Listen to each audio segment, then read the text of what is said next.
আসসালামু আলাইকুম, welcome to Simon mushroom health blog. চলে এলাম আমার নিয়মিত আয়োজন মাশরুমের মজার রেসিপি নিয়ে।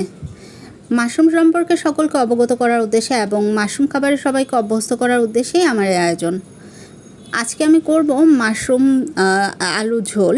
এর জন্য আমি মাশরুম কেটে নিয়েছি আলু একটু বড় বড় সাইজ করে নিয়েছি টমেটোটাও একটু বড় বড় করে নিয়েছি, পেঁয়াজ, কাঁচামরিচ, ধনিয়া পাতা এবং কর্নফ্লাওয়ার, গোলমরিচ। প্রথমে কর্নফ্লাওয়ার দিয়ে মাশরুমটাকে মেখে নিতে হবে। এর সাথে আমরা গোলমরিচটাও দিয়ে দিব, সামান্য একটু সয়া সস দিব। সয়া সসটা দেওয়ার পর আপনারা লবণটা দিবেন, খুব বেশি লবণ যেন না হয়, কারণ সয়া সসে লবণ থাকে। বা কেউ যদি চায় লবণটা এই পর্যায়ে না দিতে, তাও দিতে হবে, সয়া সস দিলে হবে। এরপরে আমি কড়াইতে এটা লালচে করে ভেজে নিব।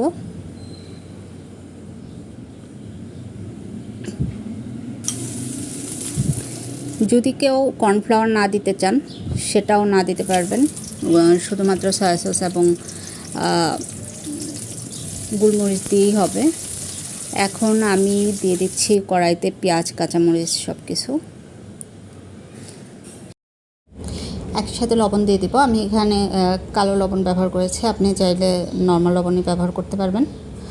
এ পর্যায়ে আমি একটু পানি অ্যাড করে দেব। পানি দিয়ে হলুদ বাটা, ধনিয়া গুঁড়া এবং মরিচের গুঁড়া, আদা রসুন বাটা দিয়ে আমরা এটাকে কষিয়ে নেব ভালো করে।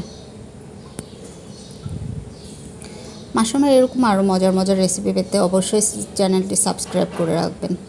এবং মাশরুমের যদি আরও ভালো তথ্য পেতে চান, তাহলে সাইমন মাশরুম ফুড ও Simon mushroom health blog Facebook পেজটিও ফলো দিয়ে রাখবেন। মশলাটা কষিয়ে গেলে আমরা এটার মধ্যে আলু আর টমেটোটা দিয়ে দেব।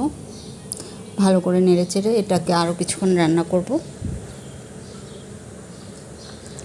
কারো যদি মাশরুম কেনার আগ্রহ থাকে, তারা অবশ্যই সাইমন মাশরুম ফুডে পেজটিতে ফলো দিবেন এবং ওইখান থেকেই আপনারা চাইলে মাশরুমটাও কিনতে পারবেন। আমাদের কাছে সব ধরনের মাশরুম থাকে।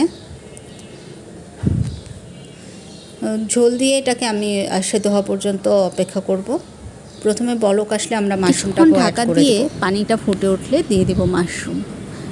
মজার এইরকম রেসিপি পেতে অবশ্যই চ্যানেলটি সাবস্ক্রাইব করে রাখবেন। ভিডিওটি ভালো লাগলে ফলো ও লাইক দিয়ে দিবেন। আপনার বন্ধুদের এবং আত্মীয় স্বজনদের মাঝে আরও সচেতনতা বৃদ্ধির জন্য ভিডিওটি শেয়ার করে দিতে পারেন। মাশরুমটা মাছ মাংস সম্পর্কে আরও বিস্তারিত জানার জন্য এই মাশরুমের ঝোলটা অন্যরকম খেতে হয়, ভালো লাগে খেতে। ব্লগ ফেসবুক পেজটিও ফলো দিয়ে রাখতে পারেন। সেখানে মাশরুমের আপডেটস এবং মাশরুম ক্রয় করার সমস্ত তথ্য আপনারা পেয়ে যাবেন। লবণটা দেখে নিয়ে আমরা মোটামুটি হয়ে গেছে, আমরা নামিয়ে নেওয়ার প্রিপারেশন নিব। আমার রান্না প্রায় শেষ, সব কিছু হয়ে গেছে, এখন আমি সার্ভ করে নিব।